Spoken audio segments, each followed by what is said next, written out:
நிர்மூலமாகாது இருக்கிறது கர்த்தருடைய கிருபையே. அவருடைய இரக்கங்களுக்கு முடிவில்லை. அவைகள் காலைதோறும் புதியவைகள்.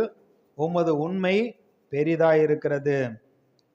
25வது வசனம், 24 25 வாசிக்கிறேன்.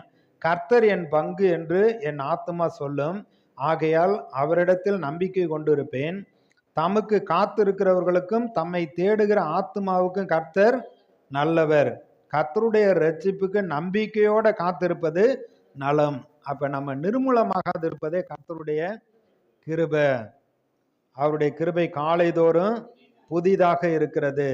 ஆண்டவர் ஒவ்வொரு நாளும் புது கிருபையினால் நம்மை நிரப்புகிறார்.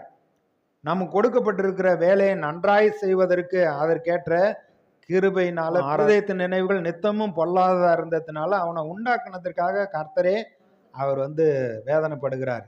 எதுக்கு இந்த மனுஷனை நான் உண்டாக்குனேன் அப்படின்னு.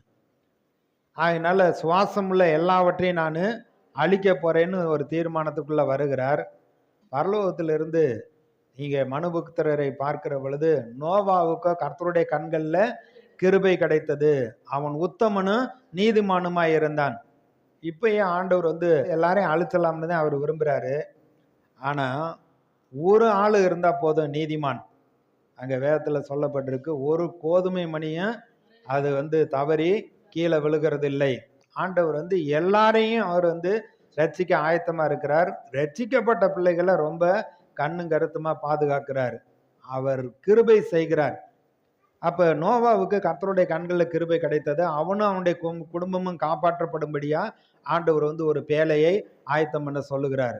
அப்போ பாருங்க, நம்ம நிமித்தம் நம்முடைய குடும்பத்தாருக்கு ரட்சிப்பு உண்டாகும்படியா ஆண்டவர் கிருபை செய்கிறார். நோவாவும் அவனுடைய குடும்பமும் அப்படித்தான் காக்கப்பட்டது. எபிரேயர்ல அங்க சொல்றப்ப விசுவாச பட்டியல்ல நோவாவை பத்தி சொல்லப்பட்டிருக்கு. அப்பொழுது இருந்த அந்த பொல்லாத ஜனங்களோடு அழியாதபத்தினாலே அவன் பேழையை கட்டினான் என்று சொல்லப்பட்டிருக்கிறது. அடுத்து ஆதியாகமம் 19வது அதிகாரத்துல 19வது வசனம் என்ன அப்படின்னா, கர்த்தர் சோதோம் கொமோரா பட்டணத்தை பார்க்கிறாரு. அந்த ஜனங்களுடைய கூக்குரல் ரொம்ப அதிகமா இருக்கு. கர்த்தருடைய சந்நிதியிலே எட்டிருச்சு. அதனால தம்முடைய தூதர்களை அனுப்பி போய் அந்த பட்டணத்தை அழிக்க சொல்றாரு. அப்படி போறப்ப லோத்து ஒளிமுக வாசல்ல உட்கார்ந்துருந்தான். அவனை அந்த தூதர்களை ஏற்றுக்கொண்டு வீட்டில் கூட்டிகிட்டு போனதுன்னு விடியங்குள்ளாட்டியும் நீங்கள் உங்கள் பிள்ளைகளை கூட்டிகிட்டு, ஒருவேளை உங்கள் பிள்ளைகளுக்கு மருமக இருந்தாக்க அவங்களையும் கூட்டிகிட்டு வருகிற அழிவிலிருந்து தப்பப்படும்படியாக பட்டணத்தை விட்டு மலைக்கு ஓடி போங்கன்னு தேவதூதர்கள் சொல்கிறாங்க.